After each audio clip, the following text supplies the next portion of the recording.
sira kuba mwana wa Kafeero ekyo nali nfaaki era ekyo kye nali nkola nali nzimba linnya lya Kafeero oba nali nsanyawo linnya lya Kafeero wali ozimba kale walafu bano olabe ng'ofuna akasente akatereeza Kafeero weebale so kati ebintu ebyo bwe twava 2019 biki ebituvuddeyo mu 2020 we bitandikira tugenda mu kkooti abaana bazemu ba complaining nga tuddeyo ku musaayi tugamba tetudda muguli ogwamu ogufulumya abaana bokka oguteka gwammwe gwa abaana ne baguteekamu bikemika ebizuula tegujja kuzuulwa mwe muli bammeka tetwatugamba batuggyeko ne taata ekirowoozo kiva mu mmwe abaana abalala ekirowoozo kiva mu ffe abaana abalala n'ab'eŋŋanda ogamba nti okuzuula nti si mwana wa Kafeero bona omwana wa Kafeero lwaki mwetawaanya tulina ne bye tuwulira mbu ne Kafeero eyo gyali mbu ayinza okubanga mbu kuba wetwali mu kooti mu 2023 oba 2022 omuntu eyali mu musango gwe bamuyita omulamuzi omulangira bamuyita omulangira misa mulangira yakola ku kooti ya Make Machine yagamba nti ekyokuziikula Kafeero kyandibadde ekituufu naye nange mu mutima mpulira ebirooto ebitali birungi nyinza obutafuna mazima kuba wali okusakola kintu ekyo nyinza nagamba baiseko nagamba nti mu bwongo nja kufuna enyiike n'okunnumiza nti nze yakola ki nze yasalawo omuziikule n'atugamba naye muddeyo eri dokita babawe ebbaluwa babaggyeko omusayi nga basinzira ku kitammwe omuto ono muzeeyi Mugerwa kubajjukira afaanana nnyo muzeeyi nakyo ne tukigumira bwe twadde ate mu ddwaliro ne Wandege ate abasawo ne batugamba noono muganda wa kitammwe ayinza okuba teyali muganda wa taata wammwe nga bagatta maama ne tukola DNA etakwatagana ne tubadde tusaba ate muddeeyo mu kkooti babawe olukusaba bawandikira ebbaluwa ffe mujjana eno tugende tubayambeko kuziikula kitammwe mu nkola eya saayansi era ensonga lwaki nze mbadde ntambula mu midiya nga era nze abadde asinga okulaga abantu muzeeyi engeri bagenda omuziikulamu era guno we guba musango abantu banenye nze tebanenya baganda bange ng'engeri eri etya kati ng'olaba abasawo baatugamba nti ffe tulina akooma ke tujja oppangisa nga tugambye mbuka ssente nnyingi miliyoni simanyi nga 5 naye ng'okusinziira ku pulojekiti muzeeyi ze yaleka nga si ssente nnyingi natugamba mbu akakooma bagenda kapangisa okuva amalwaliro ag'ebbeeyi mbu bakali Kenya mbu nga akakooma bagenda ne basikaninga omuntu nga we yeebase ne bagamba twagala linnyo tirina kubeera wano mbu ne bajjawo tayirozi 2 bwe bajjawo ezo tayirozi 2 zokka just ogenda okulaba nga kali akooma kajja kajjewo enkokoto we kajjawo atuguze yendowooza basawo tugenda kikola scientifically weebale nnyo abasawo be batuguze endowooza eyo kati bagamba nti akakooma was it true oba just kyali bali batupika amaaso ate kye baakola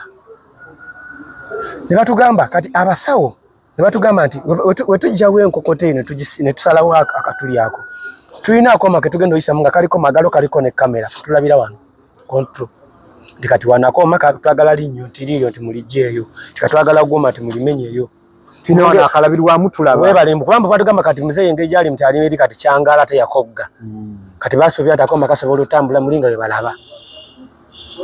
Mune ntulabanga eyo nsonga nkulu. N'abatale kuba kati nze okuziikula muzeeyi mbulo kuba ni mwana wa Kafeero tekimpa makulu. Ati kivaamu ne ngamba siri mwana we. Wasagala kubeera mu kikolimo ekyo. Ziyaleetera muzeeyi wange omuziikula. Naye batugamba enkola ya science.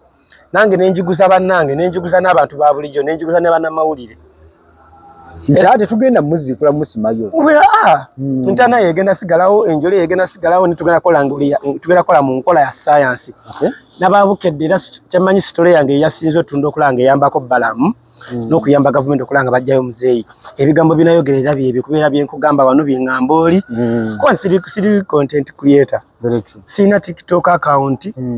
Sina YouTube channel. Nze Eric Katumba tulina ate nga smartphone njirina. Kiza nti sina kyenoonya mu media okujjako amazima.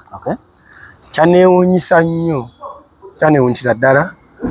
okulaba nga ate kino kye kyatuuseewo ne baziikula buziikuzi muzeeyi mu mbeera bwetyo. Ne bamusumoggola yenna ne bamuggyayo ne bamwanika eri ensi ne bajjako bye baagala nga bakikola mu nkola ey'ebyobuwangwa. So sijja kikuba kubanga gavumenti si yatusabye ffe abaagisabye ng'abaana ate bamaama baffe be basinze oteekamu ssente. Okubanza wange tali wano naye nga waliwo bamaama abagagga nga tayagala na ssente ye aleeta buleesi mwana ngolaba balina sente ngolaba alwana kugamba mwana we nti wakafeero kyokka.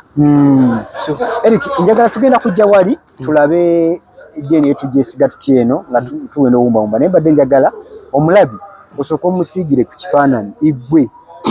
igwe tiimu tufune obwenkanya ne tiimu famire ya Nagamba eyingira etya mu tiimu yammwe eyo okubeera ng'eri influencinga nnyo ekintu kino mwe mugisaba mmwe ng'abaana oba yo yebeesibako kyali kiki ekyo? Ekyo kivudde kitwale nti ffe abaana kubanga tewali wa famire yali akayanye ng'agamba nti no mujje kuba na DNA abaana be basooka okayana nga bagamba mutuggyeko DNA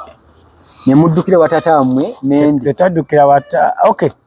tetuna muntu gye twagenda mutuddukidde wa taata wabula ffe twayogera nga buli alina obusobozi yasobola otuwa. So kati nti senga Saala Nantongo nakwatagana ne muganda we taata waffe Nendo omuto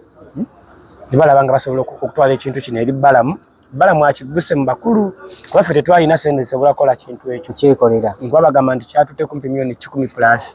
okumaliza process yonna ate nga bakyateekamu sente empitirivu. Okay. So kati family eno eyingiramu ekya nti taata waffe yali muganda w'abali buno okukubagana nti ono teyali muganda wono ndi ali muganda wono ffe nga ffe by'abaana tetwagala bimanya kati mwe kyemwagala omumanya yemmwe niwe tuba tubimanyiko ebitonotono eno si yembeera yebyogera era naba nja byogerako mu maaso ojja kuddamu nkyazi ate kati wetogenda kola amawulire nga wangambye siri mwana we ng'ate nkugambye nze akulembedde ekyokuziikula muzeeyi. So nti bwe nalaba ennyumba ya muzeeyi ng'erabika bubi ng'ate ne Swazi akuba nnyo senga ne mmanya nti kuba senga yangamba nti Swazi oyo nno nnabye mmumanyiiko akola ebyo naye ankuba nnyo mu mawulire buli wagenda erinnya lyange alifudde akawala alifudde akakyala naye singa nfunayo omwana asobola okunnyamba nankubira ekikopo nze nyamubuulira amazima. Bwentyo bwe natandika okuba Swazi mu mawulire nga njogera ebigambo ebirina amakulu n'embalaga n'ennyumba kuba nagamba nti oba okoze ebivula emyaka 19 oba 17 ennyumba ya taata lwaki erabika weekyo gwe mutabani we nga n'ennyumba gye baakuzaaliramu gwe mwennyini Swazi bwe baziika muzeeyi yasalawo neegwa nekifuuka ekifulukwa ng'olaba bulumi ki obwo bw'olina taata yakukola ki? So navaayo nenjogera mu mawulire ag'enjawulo nenkuba ensonga ya Swazi nga si kuba nti si mwana wa Kafeero abula nga zinjagala tugende ku DNA naye mwennyini waba mwana wa Kafeero ategere baganda be nti bangi nti be bano ate kituyambeko okulaba nga erinnya lya Kafeero litereera. Eric nga tuwumbawumba DNA yasooka twagikubamu ebitundu eno biki ebikoleddwa okubeera nga tusobola ogyesiga n'ebinaavaayo? Nti eno DNA ebimu ku bintu ebikoleddwa bibaddemu okutyoboola erinnya ly'omuyimbi ng'abantu bwe bagamba nti eno ebimu ku bintu ebigenda tuleetera okuba nga tugyesiga nti oyo mwennyini nanyini musango ogw'okutuzaala bamugyeko samples. Owulira ate ekyokubiri lwaki eno njagikkirizamu nekinaaba kivuddeyo nti n'abaagikutte tebalina kye baagala wa Kafeero. Balamu talina byayagala wa Kafeero. Balamu ayagala kumanya mwana ayagala kumanya abaana ba mukwano kuba Balamu asobola tuyamba mu bintu bingi naye agenda yamba ani kitegeeza nti DNA eno yazise kuddaabiza linnya lya Kafeero nekiri kiggwewo nti Kafeero yali mwenzi kuba buli muntu nti mwana we. Kitegeeza nti eno DNA wadde muzeeyi bamuweebudde ng'abantu bwe bagamba nekiyinza okuba nga ate lwe lugero olupya olw'okuzimba ekitiibwa kye nga kiwedde bategedde abaana b'abatuufu n'abatali kiyinza okutereeza erinnya lya kubamu akafaananyi nti muzeeyi alina oluyimba luyayimba baluyita obutamatira yayimba n'agamba nti sooka oteebereza omusajja ow'abakyala abana bwe bamukwatira ate ku mukwano gwe ne weebuuza kikyafu okuleka abana era tewali byonna asigala alikomba jjovu ng'ayagaga nti obuwumbi bwe bumu era kati obwo obutamatira olina abakyala bana ate noyagala ate mukazi wa mukwano gwo kale genda ate okwane walala. So kati wetunuulira Swazi embeera gy'ataddewo okubamu akafaananyi ng'oggyeko Swazi okwegaana baganda be mbeera ki endala eyandibaddewo okuziikula Kafeero mbaayemu tewali. So kati Swazi yalaze obunafu Swazi yalaze okulingiriza wamuzeeyi yayimba oyimba n'agamba ng'ayimbira sisita we amuddako ng'agamba mwana wange weewale nnyo obunafu ensiibuko y'empisa ez'envundu abannafu baaba bansaalwa yato mnafalingiriza yanirizanga abagenyi buli omu n'ekiti mwagwa munange tolengeza abantu amagezi gabagambe tosimigejjo emyaka gimpubidde akawero toddamu n'oswaza olujja luno ojja kuwemula enju yange kati ng'ebyo nga maama we yakola akati yagala kimalayo kubanga maama we alaka yaswaza olujja omukulu obubaka yabuleka so obubaka we yabuleka kitegeeza nti swazi singa alina okumatira n'alya byalya ne biggwa ono mu 2024 n'ayita baganda be tetwali tetulingiriza biri byalya naye nti okulya obutakuyita okwitiridde kyalitedde Kafeero okuweebuuka naye nga nina okukkiriza nga tumaliriza nti DNA bwenabeera evuddeyo nga y'amazima abaana ba Kafeero bonna abanaabazuuliddwa obanga mwendi obanga siriimu awe tubadde tujja tugenda sooka twekolemu omulimu ogw'okuddaabiriza ennyumba ya taata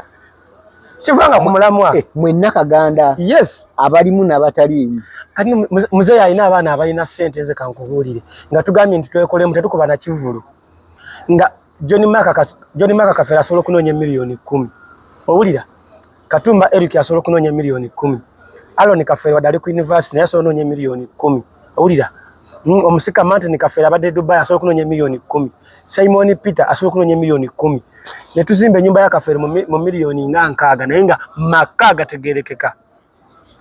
okuba nti ebintu bisaanye twandibadde tuzula n'emmotoka ye gyeyatambuliranga gye yasinga okwagala naye tugireete tugiddaabirize tugiteeke mu galaji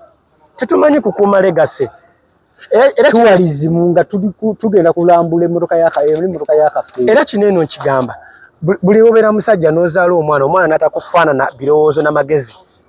tuweeyubala nnyo nti omwana we alina kufaanana birowoozo n'amagezi omwana we talina kufaanana mu feesi so azinyiga singa yali afaanana muzeeyi ebirowoozo n'amagezi yandibadde tatunda nnyumba ya Kajjansi yandibadde tatunda ttaka eka kumpi 2 yandibadde teyeegaana bannetuuka kuziikula kitaawe n'ebyo byonna bikoleddwa nti amagezi ge gakupimako bupimi si gakutoolako kuba amagezi bagatoola ku muntu alina amangi ag'okupima bakupimirako kuwa Eric DNA ezaakoleddwa abaana bali mu mawulire balenzi bokka temulina bannyinamu tulina bannyinaffe bangi tulinayo Stella Nantongo tulinayo Joan Nantongo baana bangi abawala balinga tulinayo Kathe abawala balinga kumpi 7 abali mu kintu abawala bokka so